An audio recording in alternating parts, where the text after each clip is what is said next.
How's it going, sports world? Welcome to the spinoff. I am your host, Brian Knudsen. Today, my guest was number 27 in your programs back in the 90s, folks. But as far as toughness goes, this man was number one in your hearts. Abdul Muhammad, thank you for joining me this morning. I appreciate you for calling out and reaching out and giving me this opportunity. I appreciate it. Absolutely. I couldn't think of another person right off the bat that I would love to have on the show. As I told you, I grew up watching. I'm obviously, as you can see, a diehard Love Husker fan. it. I love it. So let's see. All right. So you grew up in California. Correct. What was it in your young days playing backyard football as opposed to what I grew up with in small town Nebraska? So that's something in California, man, that even when I go home now, kids are doing. I don't see it a lot out here. Like basketball has kind of took over in the summers, in nice weather for some reason. But back in the day, man, and even now, when I go home in my neighborhood, kids are still playing uh, throw up tackle football. Whoever got the ball, he's the villain. Go get him.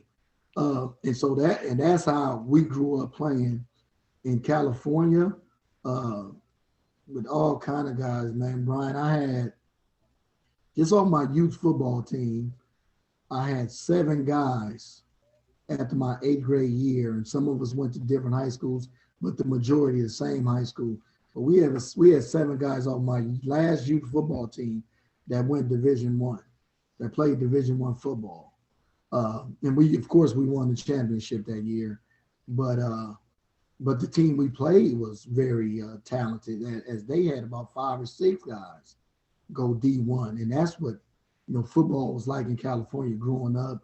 Little league football, backyard football. It was always tough because there was no age. If you wanted to play and you was 9, 10, you had to play against 14, 15-year olds. So you had to be tough. Can't imagine how tough you got to be out there. Yeah, Small town Nebraska, it's way different. I mean, I grew up doing the same things, but obviously, around here where I grew up, you could be out past sundown, street lights are on, and just come on. As long as you're in by at least 10 o'clock at night, your yeah, parents were all right with it. exactly. So what? But what? In this how important, and this how much it meant to us. So we had a guy in our neighborhood that was an arts guy, arts and crafts guy, a man. And so what he did, this how serious it was. We would play football and everybody would have on, we would give him a white t-shirt, and without telling our parents what he was going to do with it, but we would all give him a white t-shirt, and whatever team you wanted to be, he would make that a white jersey of the team you wanted. So you would go out and play football at the park with, I was always Mike Rozier. Most of them was Ooh. NFL guys. But when I really started getting into football, man, it was the Huskers in that 82, 83, Mike Rozier, Turner Gill. That team just captured my little young eyes. And, I would go out and be Mike Rozier, the white jersey with the ends on the side of the white, the red 30 on the back. Yeah, so I was Mike Rozier back then when I was growing up. See, that's a heck of an idol to have right there. Yeah, I mean, definitely, definitely. any Husker fan, you throw that name out there, if you know the program at all, you know Mike Rozier, and if you know the program at all, they better know your name as well. Yeah, So yeah, yeah. We did some things in my day. and in football, this is something I wanted to tackle with you here. No pun intended.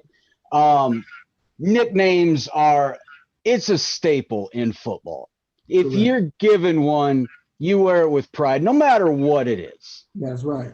You can never appoint one to yourself because that should never stick. You have to be given one. And looking up some things, I come to find out you were nicknamed the Little Rocket in high school. How did that happen? How did that come about? But what happened was, my junior year, when I first started playing on the varsity level, because back then, remember, high school started in the 10th. So there was no ninth grade high school. You were still in middle school in the ninth. So, I played what they called B football in California at that time. So it was like 10th grade football. So then when I moved up to the 11th, we had a guy, my senior year at Carson, we had 9 guys go D1. My junior year, with Howard McCowan, Lindsey Sapp, and all them guys, they had like 7 guys go D1. So it was always tough to break into a starting role. So when I started off, I was a special teams guy, punt return, kick return. And so I made a name for myself doing that my 11th grade year. And then, that was the time when the Rocket exploded on the scene in college football. And so my teammates just started calling me the Little Rocket. And it's crazy that we've had some great guys come out of Carson, J.R. Redmond, guys played in the Super Bowl that return kicks and punts, but still to this day, I still hold all the kick return and punt return records at Carson High School. Now, so then do they have your name up on a plaque or anything like that?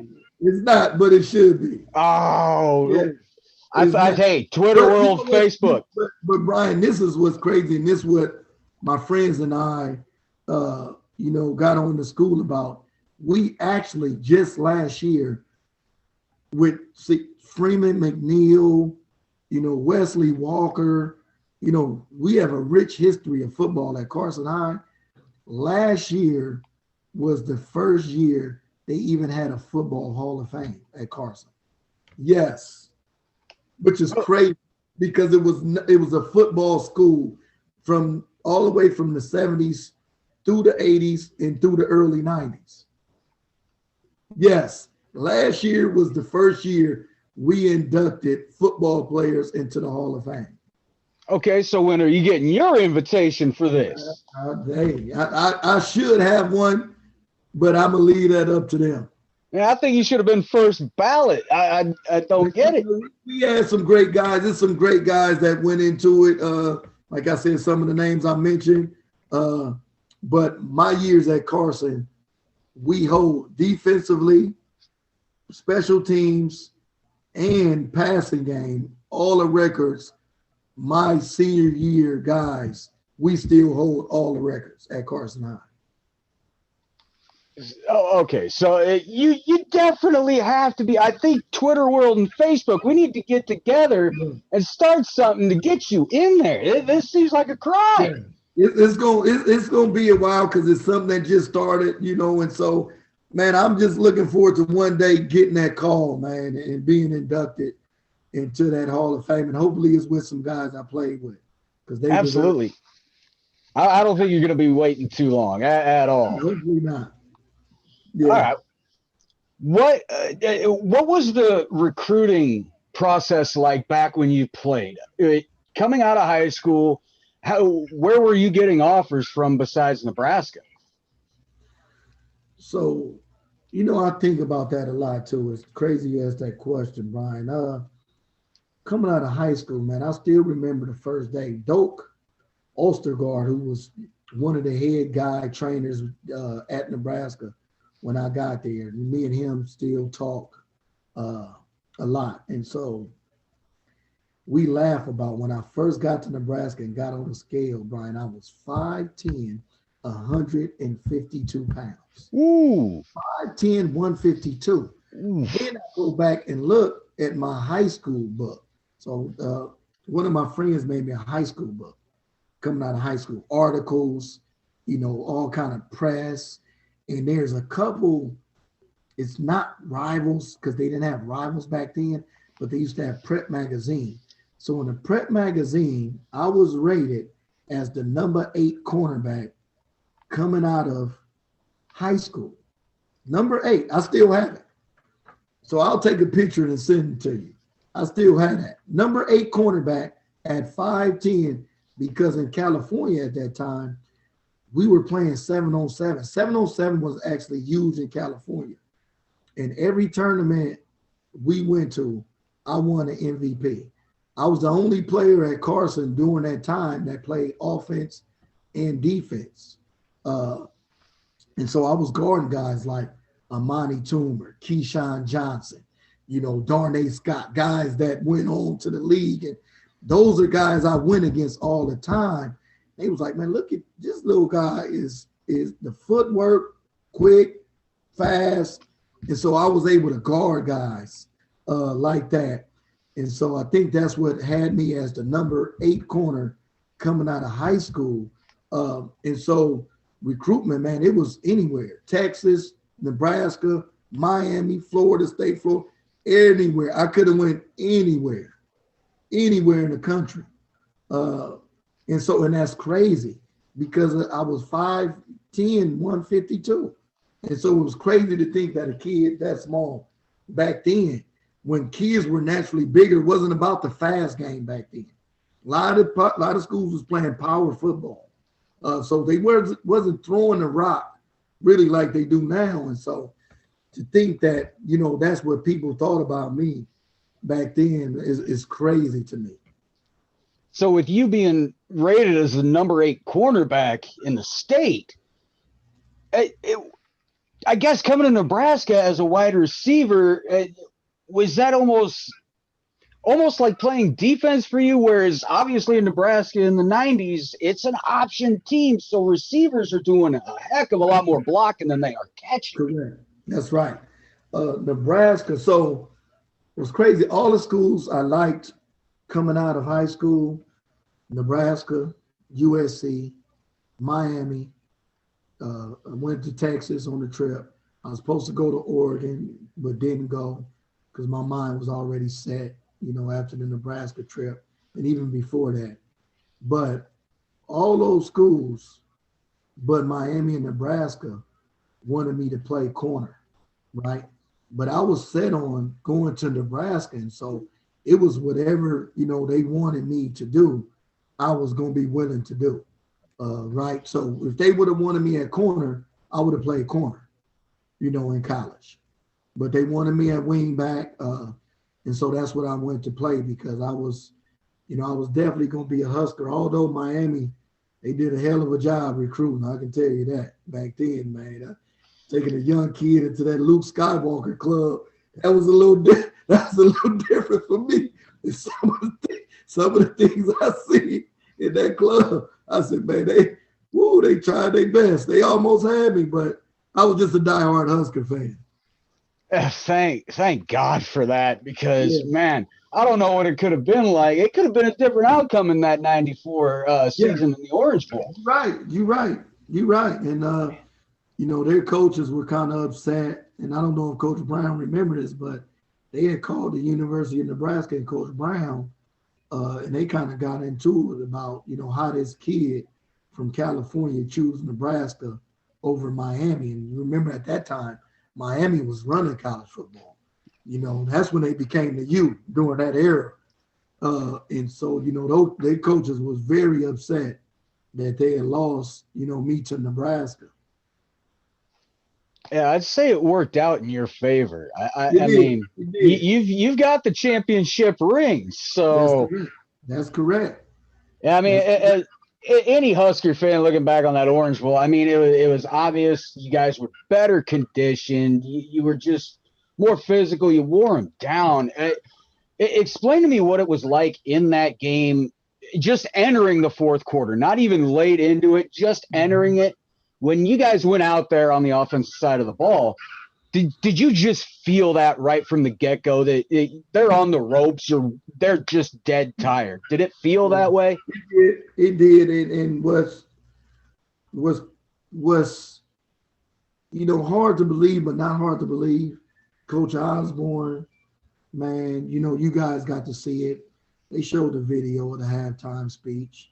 They don't have the video of the pregame speech, but man, it was almost like he had played the game and seen it in his dream already and knew what was going to happen because everything he said that was going to happen happened. And I'm saying everything that he said in that game happened the way he said it was going to happen. In the quarter, in his testimony, the guys are going to get tired, and when they get tired, they're going to get frustrated. They're going to throw a punch, don't hit back. It was just everything, and we sitting there, even now you sit there and think about it like, man, this dude was a jig, but that wasn't the only game he did that. Like, this dude is really a football genius. Like, what he was doing during that era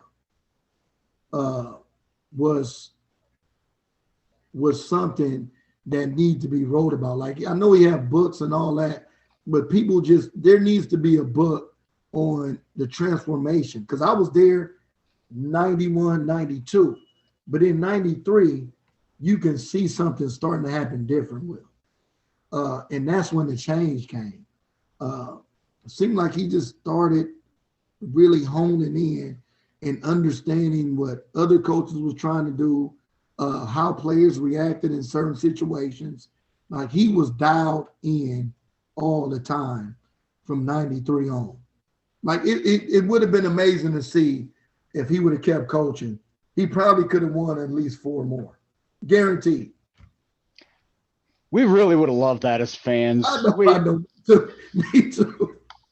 And looking back on it, if you think about it, we've got to be one of the teams closest. And I'm sorry to say, we as a fan, we feel it hopefully the same way. But the 93 Orange Bowl, or excuse me, I guess it'd be 94 Orange Bowl, 93 season against Florida State. We were so close to being a team for the first ever three-peat in college football. And, of course, as all Husker fans know in history, it just didn't go our way. The questionable calls in that game, but it's neither here nor there. How did that feel after that game, knowing it was obvious you guys were better conditioned? It just a couple unlucky breaks here and there. How did that turn into the motto in 94, the unfinished business? Where did the work after that Orange Bowl start? When did that start to hit the unfinished business era? So that started, right after that, man. Guys, I actually got knocked out of that game. Clester came in and did a tremendous job, man, of finishing that game, helping put us in a position to win that game. But I got knocked out of that game and was in the hospital. So I watched that in the hospital. And this one I found out about the disdain in Miami for Florida State. The doctors at the hospital in Miami were actually rooting against Florida State. They were rooting on Nebraska. And so they were pissed when we missed the field goal to beat Florida State.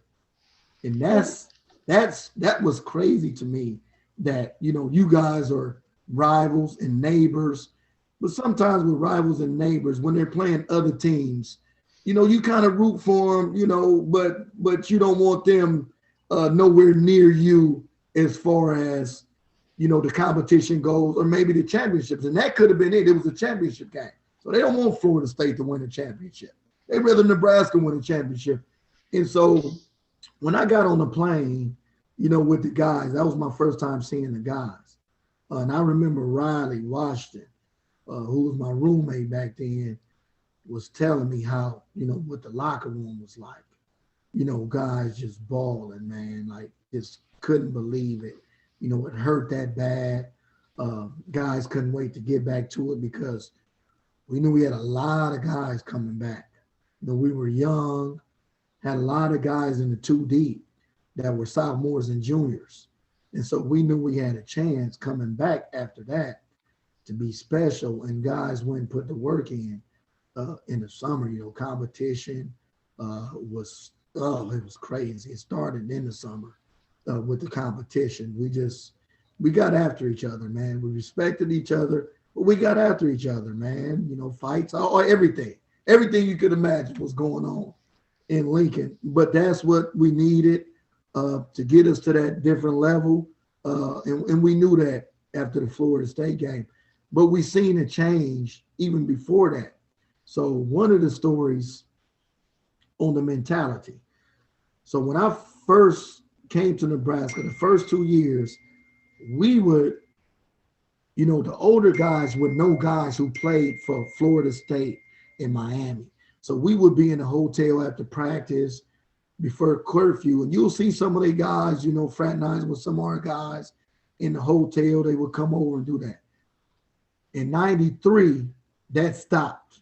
Like it was like, man, don't nobody come over here. This is a different kind of attitude now.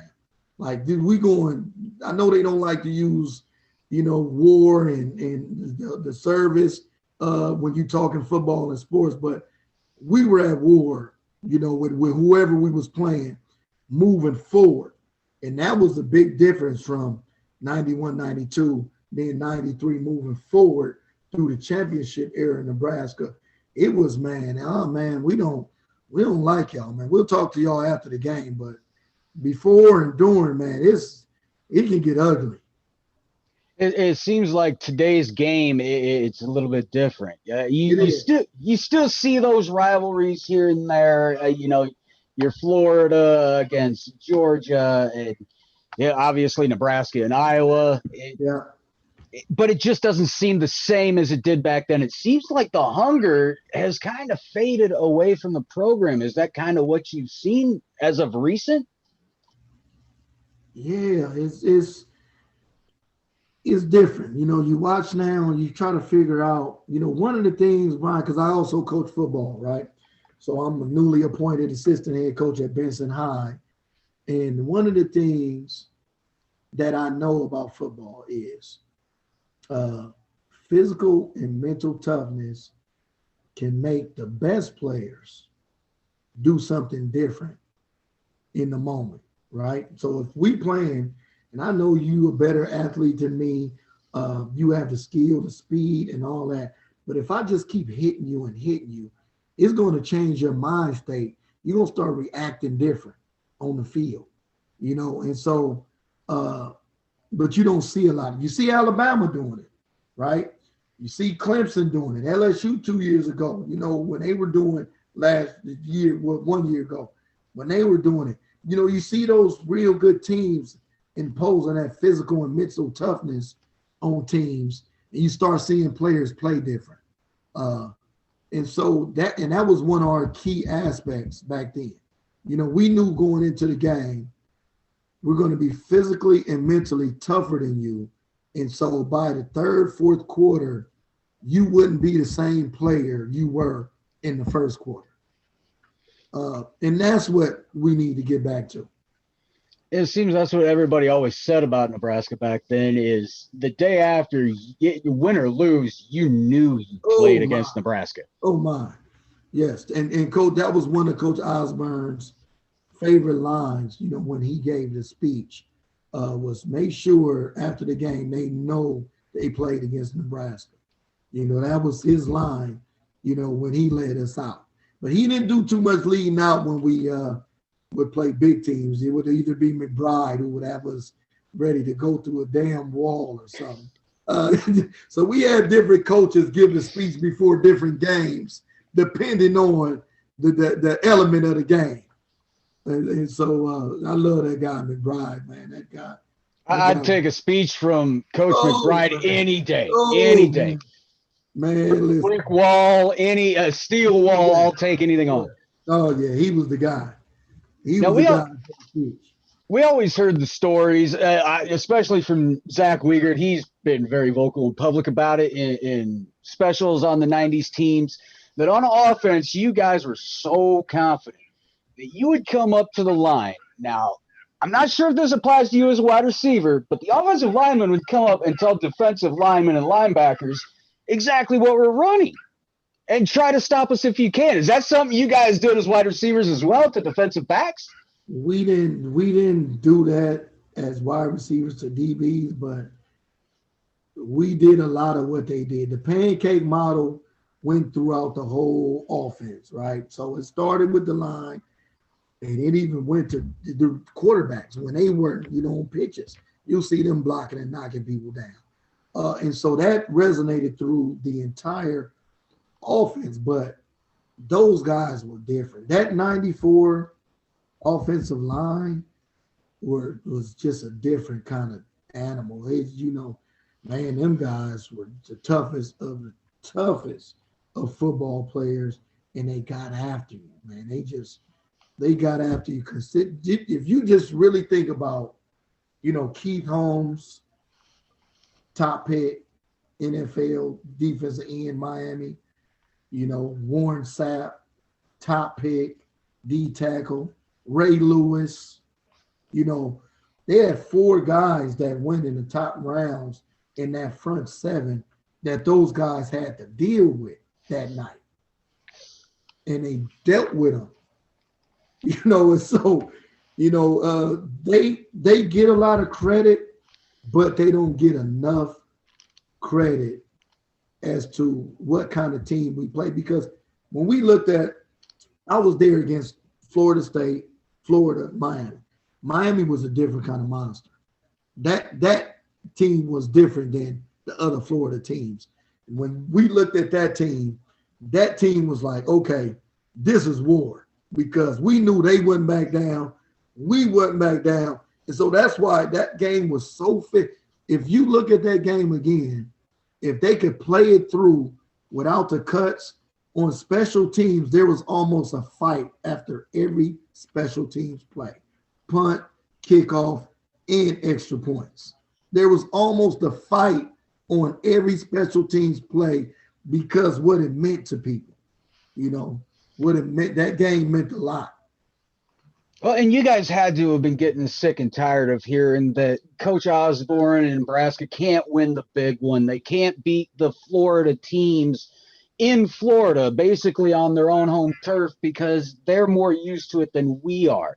And we always said the same thing. Come to Nebraska and play a game here in December or January and see how you like it.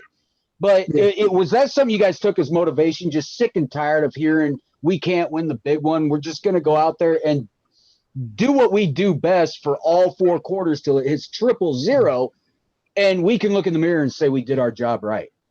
Yeah, and that was, we didn't really look at it that way as, we can't win the big one. We just looked at 94 as whatever it took. We had so many guys getting hurt, so many guys missing games for other reasons, but that team was just resilient. That was one of the most mentally prepared teams I ever been on. And I won championships at every level of football I played in. But that team mentally, down to Thurman, the Terminator. Matt Turner, the Terminator, right? I love Matt Turman. I love little Matty. I've always been a fan of Matt. Yes, we're Matt is starting in a top 7 matchup on the road, right? K-State. Yep. On the road, and we find a way to win the game in Manhattan, a team that, Chad Mayer just threw for 5-something the year before in Lincoln. Hadn't thrown an interception in probably 100, 200 some attempts.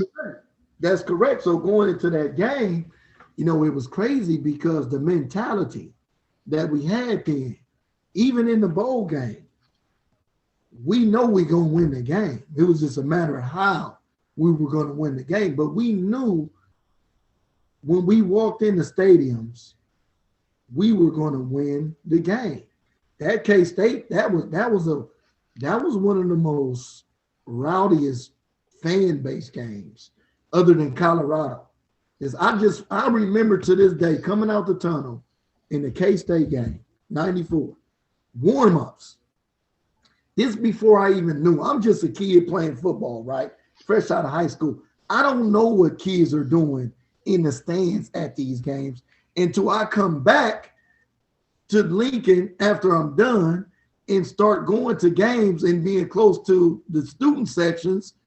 I didn't know what they were doing in the stands and why they were able to have their shirts off in 10-degree weather and that stuff, because that wasn't on my mind. But we coming out of the tunnel. I'm walking next to Damon Benny, pregame, Manhattan, Kansas, K-State, and a guy just yells out. They're there, they're rowdy, it's early, we just in warm-ups.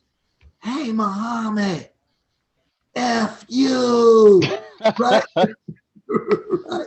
And so I look at David, and I just laugh. I said, man, this is just crazy. But they have no idea that you will be leaving this game different than how you came in this game, right? So you thinking that, oh, they're down to their third quarterback. Lawrence Phillips has a broken thumb. Man, we about to upset Nebraska. So, but that didn't happen, and we knew it wouldn't happen. But that was the mentality, even with Miami. We knew offensively when we watched Miami's defense, we knew that Ray Lewis was going to be a Hall of Fame. This dude was decapitating cats coming across the middle on film that whole year. Like receivers crossing the middle, man, this dude was taking people's head. If they would have had targeting back then, Ray Lewis might not have made it to the national championship. There's a lot of guys that may not have made it in today's we had a few too. Easily. Yeah. Yeah. All right, so we've gone through the college years. Now, what did you ultimately have? What was the ultimate goal after college? Did you want to pursue football to the next level in the NFL, or did you want to start working right away? So my thing was, I knew I didn't want to pursue football because I always wanted to work with kids. In my area, we had so many kids in just my area that could have went on to do great things. One of the things I wanted to do was work with kids, and I wanted to do it at home in California, but it just so happened I'm doing it in Omaha, Nebraska. I'm still in Nebraska doing it, but I knew that I wanted to work with kids because we had two guys in my neighborhood, man. One, Jonathan, was killed in a drive-by in the 6th grade, but that guy was different. Then we had another one who had succumbed to the streets, and he's doing well for himself now. But those two guys, man, were the guys in my neighborhood that we thought could play in the NBA, NFL. They were before their time. Like, those two kids were like monsters when we were growing up. Like, it was crazy. But going into my junior year, that's when I realized that I wanted to work with kids. And from going back home, seeing these kids still playing football, but living and growing up in the conditions of Compton, California, I knew that I wanted to help the youth to some capacity. And so that's what kind of drove me into the profession I'm in now, working at the Boys and Girls Club, coaching, running sports and fitness there, coaching in high school, just working with kids and trying to help them to understand the platform that they are given to have a successful life and career. All right. So how did becoming the team director of the Boys and Girls Club in North Omaha, like at what point did you decide that this is what I'm going to do with my profession? This is how I want to spend my time. Where at in your life did you make that final decision that this is what I'm going to do? So it wasn't until it was the summer of 2006, and I was working a football camp at Central High School, Omaha Central High School. Eric Anderson, former Husker, was running the camp, right? And so I'm at the camp, we're in a break. So we're in a break, and here come this guy down the stadium stairs with these kids, single file line, right? They're late. And so I'm looking like, oh, okay, look at these kids coming in late, single file, okay. They get to the field, Brian, and when we get back to doing drills, these kids just take over the camp. I'm like, man, who are these kids and where are these kids from? Because they reminded me so much of myself and my friends coming up in Compton. Like, these dudes, I mean, some serious football players, young guys. We talking 9 to 12-year-olds. And, man, they just took over the camp physically, mentally. They just were far more superior than the other kids that was in the camp. So I went to talking to the guy that brought them, named Son Spurlock, and he told me he was from the Boys and Girls Club. And I had a friend at that time, Terrence Mack, who was the head coach at Benson now, who was always telling me, because I was coaching semi-pro at the time, you need to start working with the younger kids. He would always talk to me about the Boys and Girls Club. And that was my first chance at getting to see kids from the Boys and Girls Club. So after that, I had called him and told him I'll be at the Boys and Girls Club. So from that day, 2006 on, I've been a part of the North Boys and Girls Club. Wow. So what has been the highlight since you've joined the Boys and Girls Club? So one of the highlights is that a kid who went to North High, Brandon Bryant, went to Florida Atlantic, under-recruited, played D-tackle there, is playing with the Buffalo Bills now and a chance to go to the Super Bowl. So he plays D-tackle for the Buffalo Bills, North High School, Boys and Girls Club. And what's crazy is unexpectedly, man, he was with Cleveland last year. I got a box from the Cleveland Browns. It had a picture of Brandon signed. It had a letter from me coaching him in youth and being an inspiration. And it had his signed jersey. Yeah, in the box. Now, what did that make you feel like? Listen, man, when I look at that box, and I left it up, man, I took some pictures of it and I folded it up, man, and put it back in the box and put it up until, I get the frame to go ahead and frame it and put it up. But man, and we talk all the time, but it was just something that I said, man, I actually coached a kid playing in the NFL that came out of Nebraska, that still reaches out and talk to me regularly. It's something. Yeah, it's crazy. It's unbelievable, man. It's unbelievable and touching. But I'm rooting on them. I'm a Dallas Cowboy fan, but now I'm a Bills fan for this playoffs. So man, I apologize. Chiefs fans, I apologize, but I got to roll with my guy on this one. Well, Dallas fans, I suppose you can't really hate on Bills fans because they just handed their ass to them back in the 90s anyway. So. Yeah. We down. We what's crazy? All my sports teams have went down pretty much at the same time. Pretty much at the same time, all my football teams, my high school, my college team, and my pro team crashed almost at the same time and haven't been back to the level that we're accustomed to since then. And just real quick on touching on that, are Frost and Company going to be the ones to get us there? In your opinion, I don't want to put you on blast here at all, but just figured I'd ask. Sometimes you sit back and you look at things and you say, okay, let's get this figured out. Let's get his guys in and see what happens, right? So we'll be going into year 4 this coming year, right? So when I look at football as a coaching standpoint, and you look at coaches, you have to compare, right? So you have to look at, okay, what would Urban Meyer have did in 3 years? What would Pete Carroll have did in 3 years? Jimmy Johnson when he took over college programs. Well, you have some coaches that it just don't matter where they go. You're going to see a difference, right?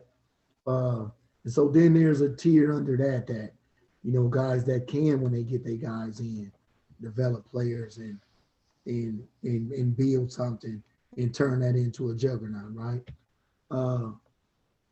But with this thing here we got going at Nebraska, there seems to be not a lot of forward eyes that I'll be able to see with my eyes, right? So forward process. I'm looking at the game and I'm watching and I'm looking at it. Can I see in 2, 3 years that this team, this university is going to be different? And defensively, I've seen some things, though. I can't say this past year, I was happy to see guys throwing their body in there, getting targeted. We would, that targeting been out for 4 or 5 years. We haven't had one. It's got to go.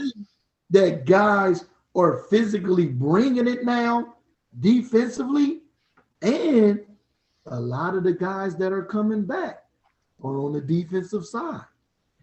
A lot of guys that are leaving are offensive guys. Guys that are coming back are defensive guys. And so that tells me a lot about, the coaching and what's going on down there at the university, to get those guys to come back for another year. Like, that defense can actually be special next year. And so I'm looking forward to watching them grow, mature, alleviate some of the targeting, but still be aggressive. And so that I am looking forward to. But offensively, we have to get those guys on the same page as the defensive coaches have their guys. And so that's something that needs to be worked on. I'm looking forward to it, and hopefully it starts looking special teams too. I don't even want to touch on that. But they definitely need to work on that. Matter of fact, special teams, the only time that Coach Osborne hollered at me was a special teams play. I was running my mouth on the sideline in my first year. I was on punt, and I'm talking to guys on the sideline. They called punt. They called punt again. I'm talking, getting water, not paying attention. I'm not on the field. Daggone it, Muhammad. I heard that. I picked up that helmet. And I probably would have ran a 4-1 at that point in time. But that was the only time that Coach Osborne had to holler my name out in my 4 years at Nebraska. So then I take it you never had to run stadium stairs then? I did. Oh. And I did because we had a rule. If you got a personal foul, 15-yard penalty, you had to run stadium stairs. Wasn't no questions about it. You just knew on Monday you had to go hit them stairs. And we were playing Colorado State my junior year. I caught a 40-some-yard touchdown pass, and all I did was put my hands up to hype the crowd up, and the ref hit me with a flag. No. And man, I said, oh, my goodness. The only thing I thought of was the stadium stairs. I avoided Coach Osborne, and I guarantee you this is on tape. I ran straight through the end zone, down by the gate, past the cheerleaders, through the back of where the team was to avoid Coach Osborne and coaches, because I already knew I have stadium stairs, so I didn't need to hear, I didn't need to hear the talk. I knew I was in trouble, so I avoided the conversation and took the back route to the sideline. Yeah, everybody kind of saw Coach Osborne with the cool and calm demeanor, but see, you guys got to see a different side of that. You got to see the fire side of Coach Osborne. So was that just a side nobody ever wanted to deal with? You didn't, because Coach Osborne was, but even when he was fiery, it wasn't abusive. It wasn't a real negative. He wasn't that type of coach, and that's why he's so revered. And people still ask me to this day, man, was he really that kind of man? I said, man, you kind of had to be there to see it, but he was the guy. He was the guy. Like he is that man. Those stories that you hear are serious. So Coach Osborne is like and it's funny because he's not an aggressive guy. He doesn't raise his voice. But Coach Osborne, in a subtle way, is always preaching toughness and physicality. Go hit him. How could you say go hit him and you're that calm? Like, most defensive coaches, Man, knock his fucking head off. You know, he'll tell you that, but in a different kind of way. Like, why did you not hit that guy? You know, it is subtle, but it's like, man, this is a subtle, aggressive guy. You know what I mean? Just subtle aggressiveness. Like he wants you to go just beat up on this guy all game, but he's telling you in a calm, subtle way, right? But McBride, on the other hand, they just like total opposite. Like McBride is going to have you ready to just, you're going to have to take a break after McBride talk to you about and so two different guys with the same motive, right? But two different ways of communication. And I really enjoyed that part of him because I remember it happened my freshman year, first scrimmage I ever was a part of. I'm waiting to take the next play in a scrimmage, red against white, freshman year. And we do a reverse and safety coming up flying. And the guy runs out of bounds. And Coach Osborne just calmly tells him, son, at Nebraska, we don't run out of bounds, right? Just calmly. You know, just tell him, we don't run out of bounds. We get every extra yard we can get.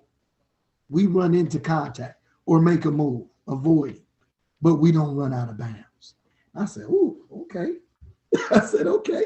So that's where we at. And it was just always calm and cool, but he just telling you, no, we're a physical team. We don't run out of bounds. So we get what we can get. If it includes contact, it includes contact. But we don't go out of bounds. And see, at Nebraska back then, wide receivers just didn't get the recognition you guys deserved. I mean, you guys were putting your bodies on the line just as much almost every play as offensive linemen were. So is that something you might still – do you still feel some of those aches and pains today? You know what? I don't. But, man, you know what? What's crazy is coming out of high school, all we did, we ran the spread. We threw the ball almost every play, right? Then coming to Nebraska, man, it was a culture change.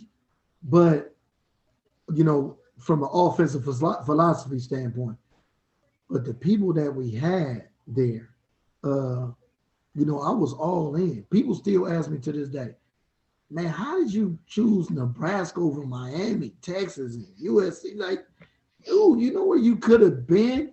But I wouldn't change it. I would still go to Nebraska, man.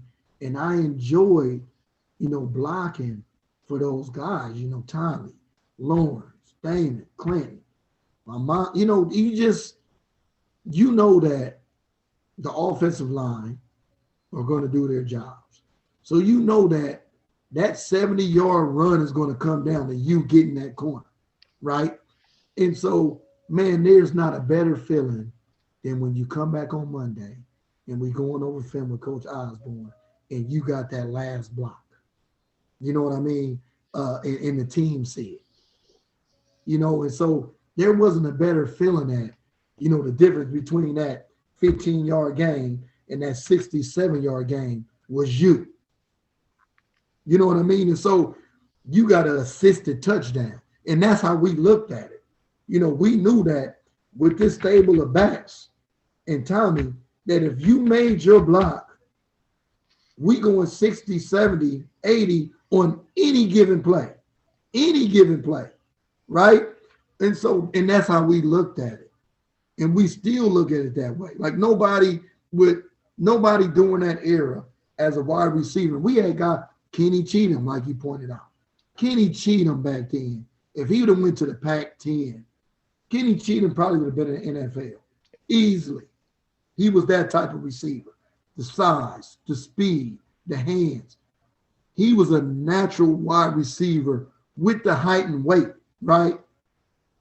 But Kenny guaranteed would have still been at Nebraska because of, what we did during that time, that era, how we played, the togetherness, the team atmosphere. It was something that we wouldn't have changed, coming up because that was important. And there's nothing like beating up on people, man. I'm telling you. You get to beat up on people, man, with DBs or crying in the third. Man, you up 30. Why are you still blocking like this? You know, and we hear all that kind of stuff. And so, and we took pride in that, you know, at beating up on corners and safeties. See, I heard something really interesting watching the commentary during the '94 Orange Bowl against Miami, or excuse me, I guess they call it not. That always confuses me. I say that too. I use that verbiage too. I can't help it. I think any fan does that, no matter who they are. But anyways, Chris Collinsworth was doing commentating during that game, and he said, and I quote, he called you, quote, the toughest Husker of all time. And he was saying, he was equating that to playing a game after some broken ribs had punctured your liver. Is that true? That's true. My gosh. What game was this, and when did this happen? So that was the game that I got hurt, Florida State game, the game I got knocked out of, right? And so I just thought it was the wind that, you know, got knocked out of me. And so I'm on the sideline. You know, I've had the wind knocked out of me, fell on the football a time or two. And, you know, you just catch your breath, you ready to go. But I knew something was different. I couldn't get my breath. You know, every time I took a deep breath, it hurt. So I was like, something not right. And so I went to the hospital, and actually, you know, they did just normal x-rays, and they really couldn't see anything for some reason. And so I got dressed and was ready to go back.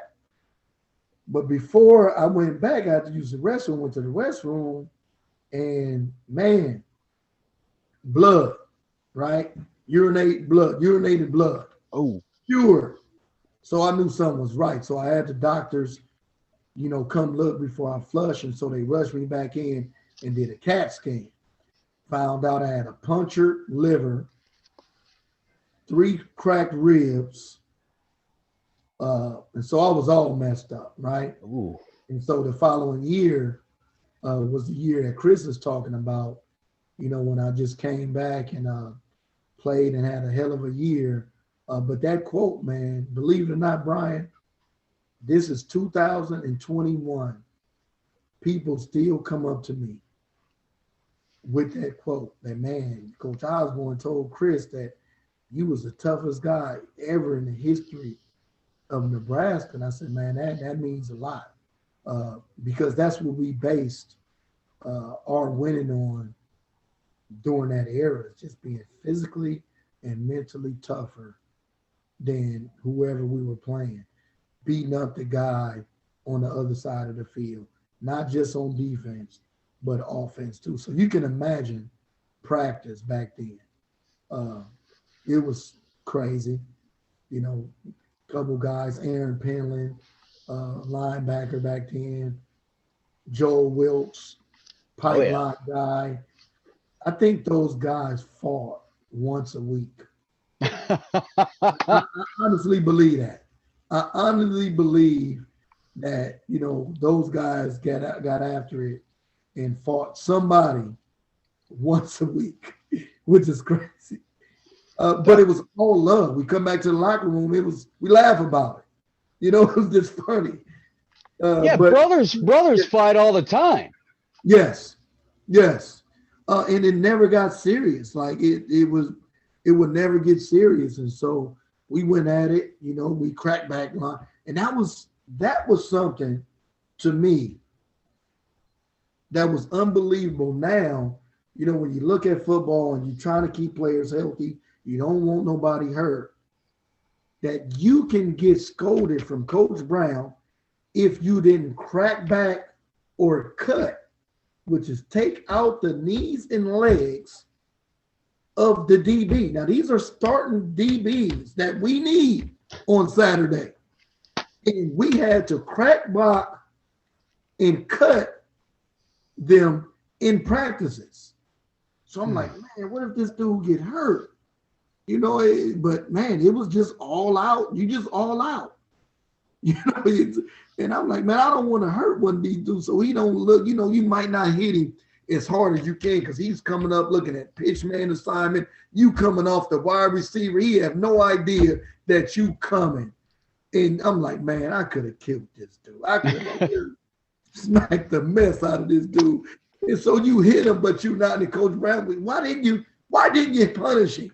You know, it's like, man, that's my teammate. Go.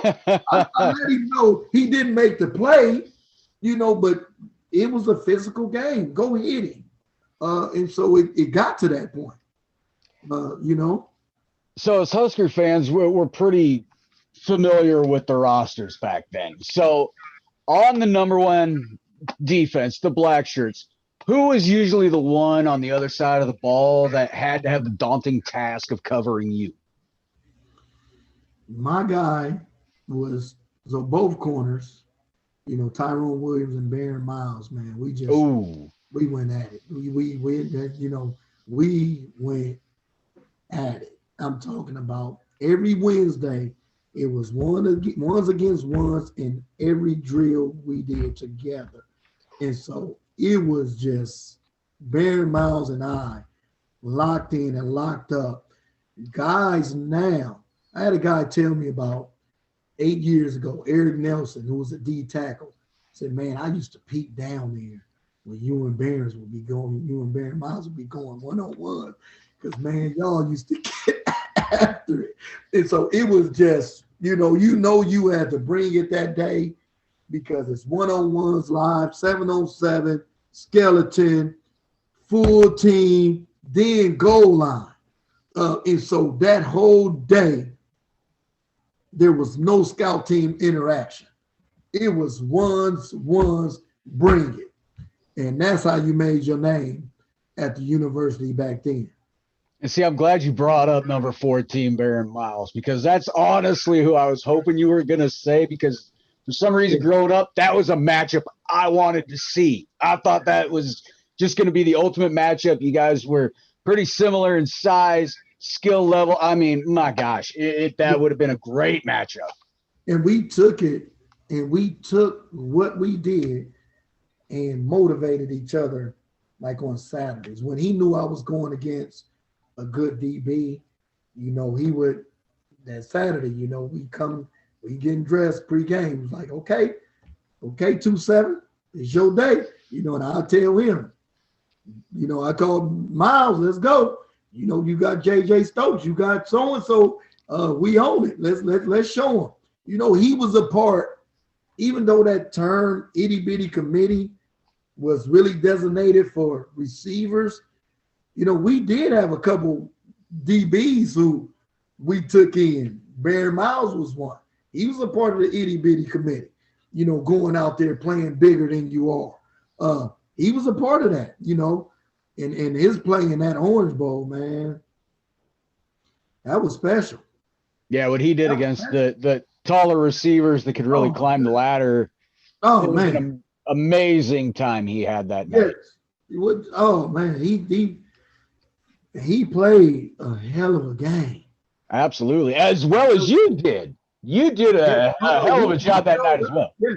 Oh, we showed up. We definitely showed up that game and competed and went after them guys, man. And because those guys, man, pregame and leading up, them guys from Florida can talk with the best of them. Man, they can get under your skin with the best. And it was at you know, Miami at times was a little more than Florida State, but Florida just took it overboard that following year. Like, I didn't think you could get no worse than Miami with the talk, but Florida just really just went to another level. You know, that's okay. And Florida could talk all they want. I mean, we had a heck of a time against them the following year, so it's okay. Yeah. That's what I'm saying. That following year, that bowl game atmosphere, man, the stuff that they were talking, even in front of coaches, it was disrespectful.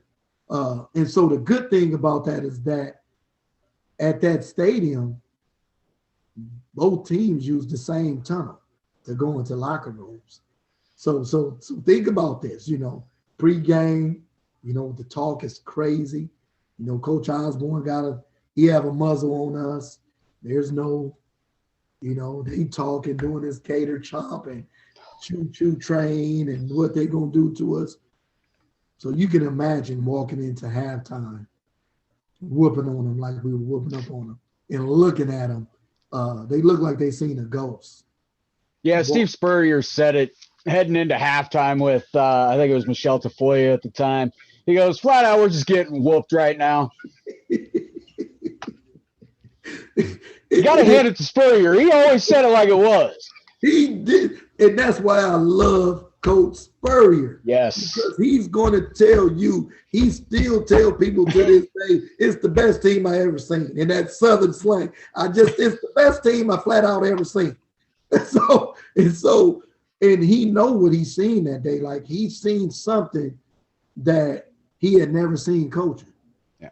He had never seen a team. People still ask me to this day, so Muhammad, usually when you have teams that are that aggressive, you can throw screenplays on that defense and catch them off guard because they're coming.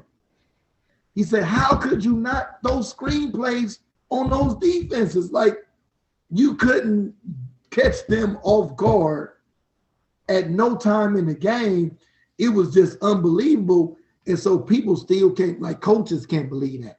Coaches I talk to. So how did McBride get them to understand, even though you guys were very aggressive during that era in defensive play calling, you would think that a screen would go for 20 or more. Usually. But you guys are stopping screens like you stopping run plays.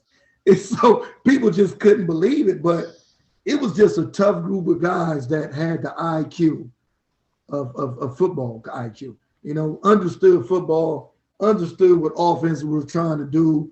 And so it was tough for teams to do anything during that time. You know, Nick Saban, shoot. You know, Osborne handed him his butt twice. And so he know what he's seen during that era. Yeah. I remember Saban at Michigan State, and he flat out said that might be the biggest butt whooping he's received as a head coach so far. It is. All right, we'll transition out of your time at Nebraska. I wanted to talk about, you've definitely had some trials and tribulations in your lifetime. Correct. And what kind of mental toughness does it really take to come out of low points in life and stay focused on the positive that lies ahead? What kind of mental toughness does that take? So I'll tell you one thing, Brian. So Coach Osborne and I, and we still talk, had this relationship, right? And so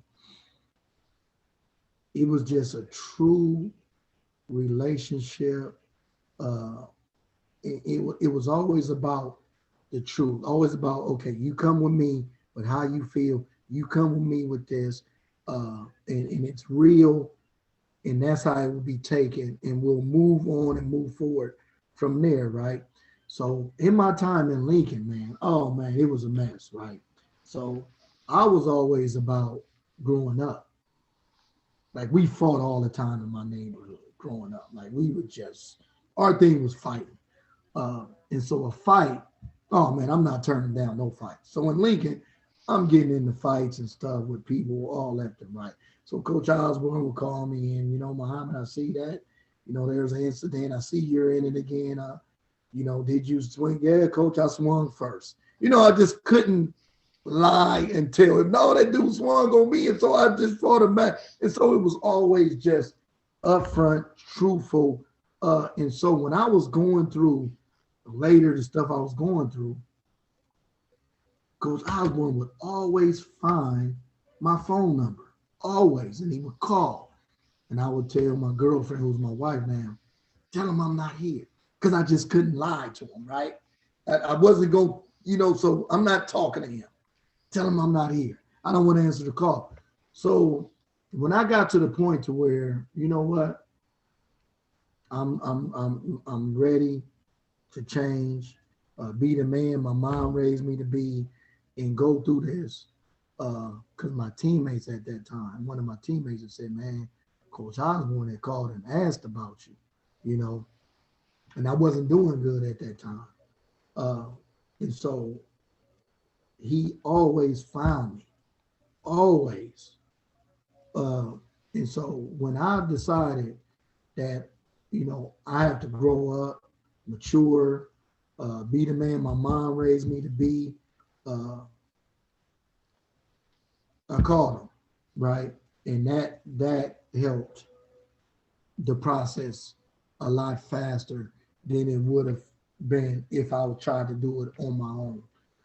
And so talking to him, him talking to people, him understanding, you know, we did bring this kid in from Compton. He been there twice to recruit me. So he knew the area. He knew what it was about. Coach Darlington, same thing.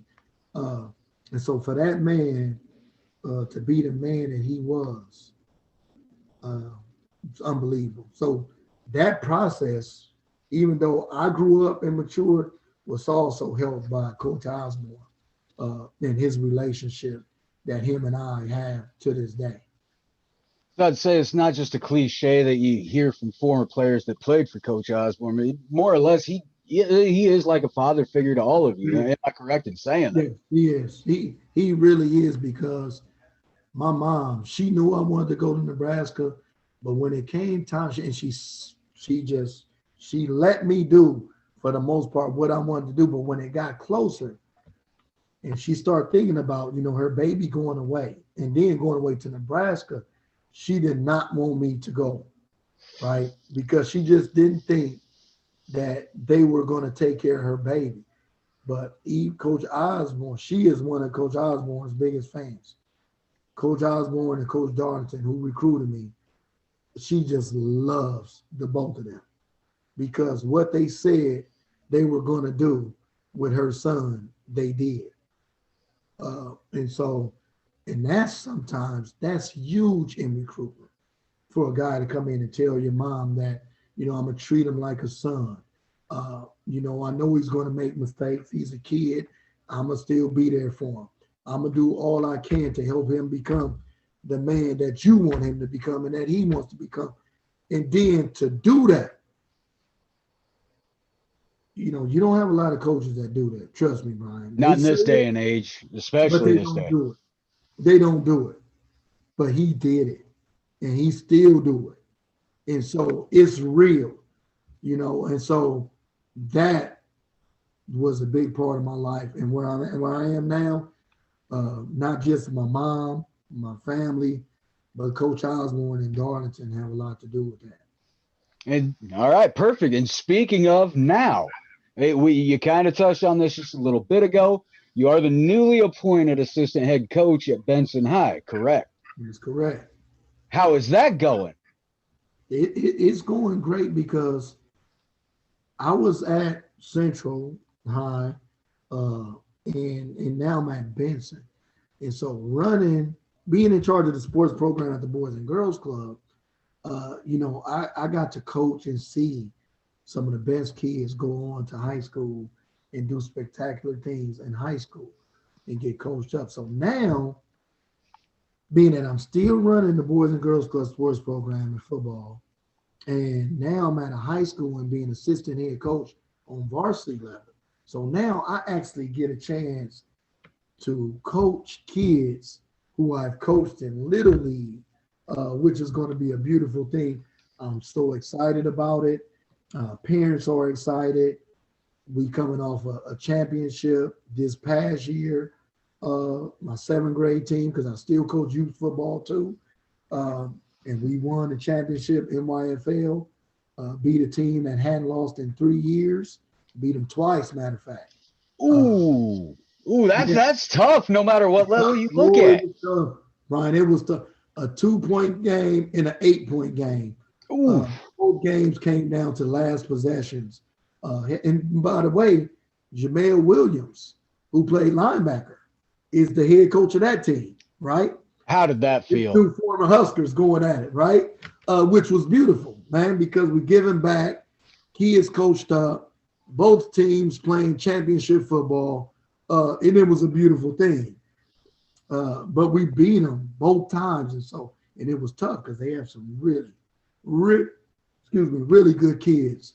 And so now I'm being able to coach that team.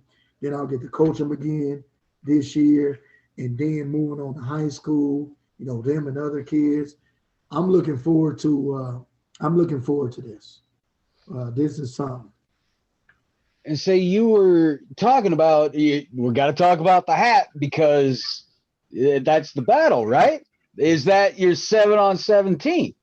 That's right. So I also coach 707 football, which is a battle brand, and so it's one of the most up and coming football brands in the country. You know, you see DK Metcalf and some of those guys wearing battle gear NFL games, right? Uh, and so Chris Circles, the CEO, is doing a hell of a job with that brand. And I'm happy to be a part of that brand.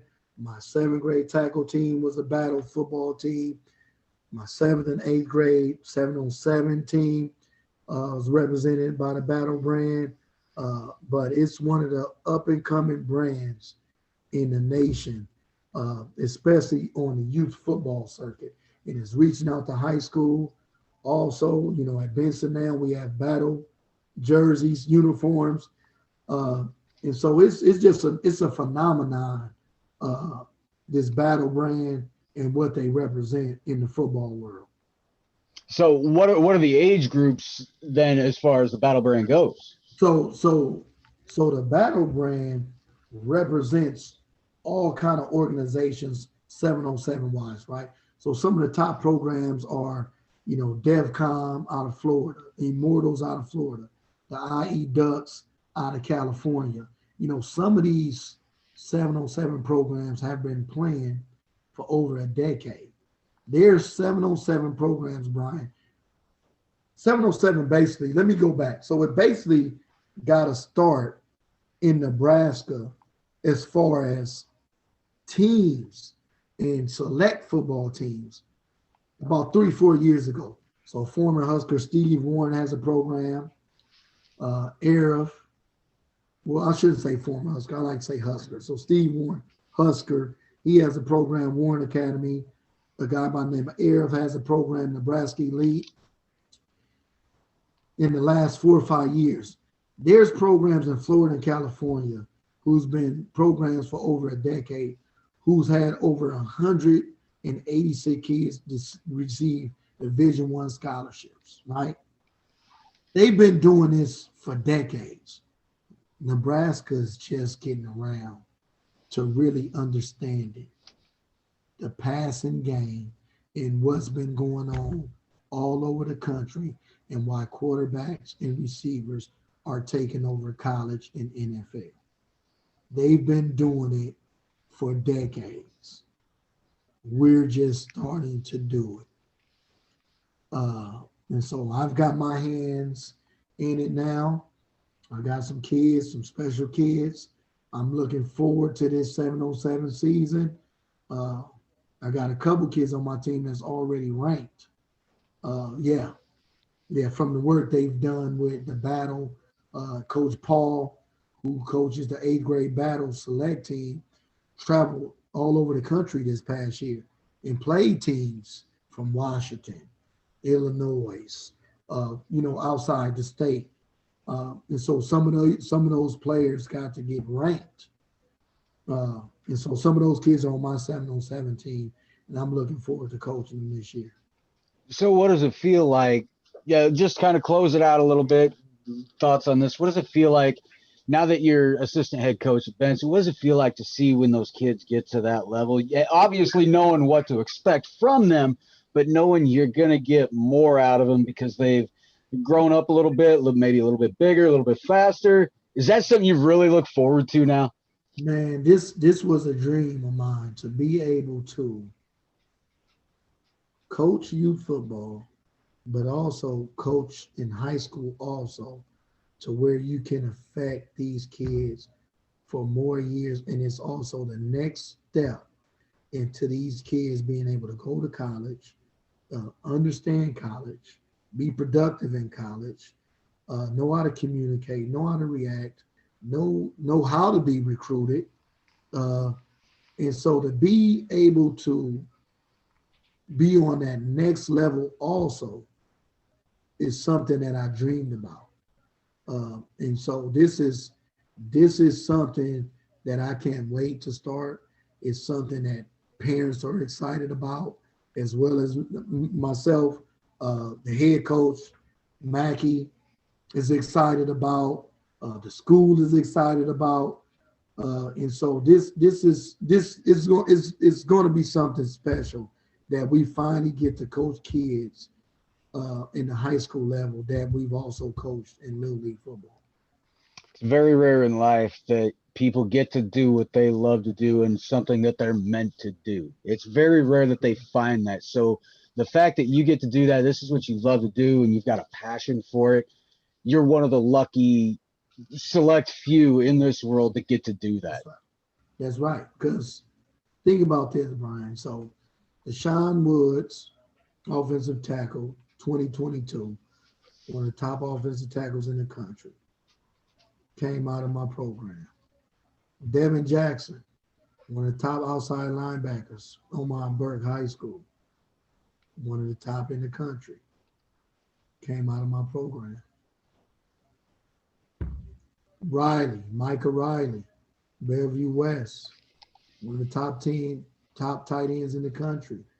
Nebraska offered all three of them. Grew up in my program. So you're just churning out talent for us. We can't thank you enough. Man, you're just giving back to the program still to this day. And hopefully, I know Nebraska's recruiting all three. And hopefully, man, we can start landing guys like those three that are coming out next year after their senior years at Nebraska. And so one of the things now that I'm at the high school level, now I can do a better job at communicating with college coaches and pointing out these kids even earlier than, when Nebraska got on them. Because sometimes, man, that first communication and offer goes a long way. Yep. Brian, not only did I want to be a Husker, but they were the first to send me a letter and first to offer me. And so even though you were a Husker fan already, did that just cement it right there? That was it. That was it. I got called. I still remember I got called out of algebra. My head coach, when that letter arrived to the school and went to his office, he called me to his office out of algebra class because he knew I loved Nebraska and he knew how much that meant. See, that's why I'm glad you're on here. We ain't going to get that story anywhere else. We ain't going to get to hear that anywhere else but from your lips. And that's actually my first time ever telling that story. Right now was my first time ever telling that story outside of people I talk to normally. But on this kind of platform, that was the first I ever told that story. Getting that letter, getting called out of class, and going to that office, man, and looking at that letter. And in the first letter, it wasn't a communication letter. It was an offer from the University of Nebraska. Well, there it is, Abdul Muhammad. Ladies and gentlemen, I'm going to close it out here. I will give you the floor really quick, Abdul. Let everybody know where they can find you on social media, any other platform, charities you may want to throw out there right now. It is your stage. Let everybody know what's going on. So here it is. I am, like Brian said, I am the new assistant head coach at Benson High. I work at the Omaha North Boys and Girls Club, sports and fitness director. Still one of the biggest Husker fans. Will always be, always rooting on the Huskers to win. I'm on Twitter, and I don't really like to do social media, but I had to get on Twitter because former guys I played with who are coaches, Mike Grant at Wyoming, Mickey Joseph at LSU, they know I work with kids. And so they said, man, this is how coaches communicate. It's Twitter. And so I had to get on Twitter. So I'm on Twitter at Huskers, CA27 is my tag. But like I say, man, I love the Huskers, always rooting, no matter who was coaching. My mom could be coaching the Huskers. I'm rooting on the Huskers. And she loves football, but I don't know what kind of coach she'll be, but I'll be rooting on Big Red. And so go Big Red all the time. Husker fans still love you guys and girls. And so I'll leave it at that. And you brought up Kenny Cheatham, and we talked about this a little on Twitter. I think maybe later on down the road, we're going to have you and Kenny come on at the same time, having some old school wide receivers. That is my guy. And Kenny brought up something important one day, man. And I never really thought about how much that meant to them after we beat Miami, when we ran over to where the players were that didn't get to suit up and saluted them and pointed at them. I can tell from Kenny saying that meant a lot to them younger guys. And that was a part of what kept it going all the way through 97. And that's going to have to be another episode. Definitely have you and Kenny on at the same time.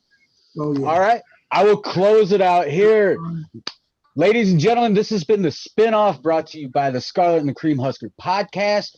You can find me on Twitter at Knutson_Brian. Now I'm on Facebook. I got Spinoff on the Facebook now. Hallelujah. You can find us on there. You can find the audio anywhere. You can find podcasts, Spotify, Apple Podcasts. Take your pick.